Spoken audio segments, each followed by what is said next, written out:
Well, the battle to defund Planned Parenthood is heating up again on Capitol Hill with a vote Friday to use the reconciliation process to strip away nearly $500 million in taxpayer money from the organization.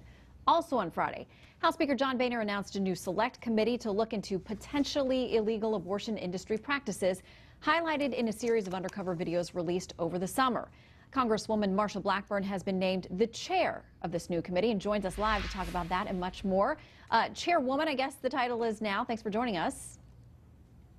Sure. Good to be with you. Thank you. All right. Tell me what the focus is going to be here, because you've heard the criticism of the House Benghazi Committee by Democrats and others who say it's been a lot of money spent. It's a witch hunt. It's partisan and political. What about this committee?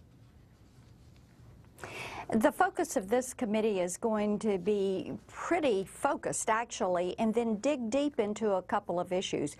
What we want to do is look at the medical practices and also the fetal tissue procurement organizations and the relationship between those and the abortion providers and see what that is. Look at the business practices as well as those medical practices and make some determinations there on that with the fetal tissue procurement organization, Shannon. And then in addition, we're going to go back and look at the second and third trimester abortion procedures.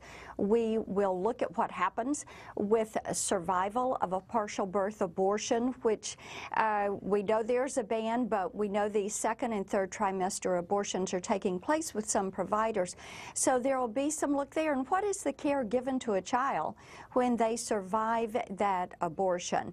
And so we will work on these issues, look at how the funding, federal funds, are used, the Title X funds, and by those clinics that do health care and abortions, and make certain that those taxpayer dollars are not going into the abortion procedures. And funding aside, and budgetary issues aside, is it possible that criminal type charges would be investigated or referred by this committee? Because I know that there's a lot of criticism of the undercover videos, although my understanding is the raw material is now all available, but there are conversations about potentially altering abortion methods, which is illegal. Is this beyond funding? Is this also an issue of potential criminal activity? Well, this is why we want to look at the medical procedures and the relationships. And you're going to see us work as a fact-finding, information-gathering committee. That is our charge. And we will do a lot of digging and working on getting the correct information. The American people want us to do this. People have been horrified as they've become aware of the videos. And you're exactly right.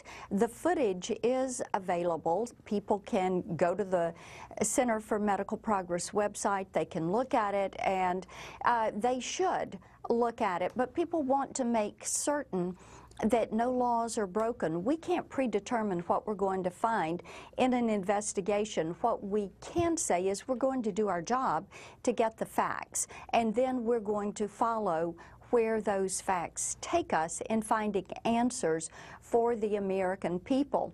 And you know, Shannon, I know that there are some that say, well, you know, we don't need another select committee. But what we do need to do is this. We need to bring the 3 committee investigations that have been taking place under one umbrella.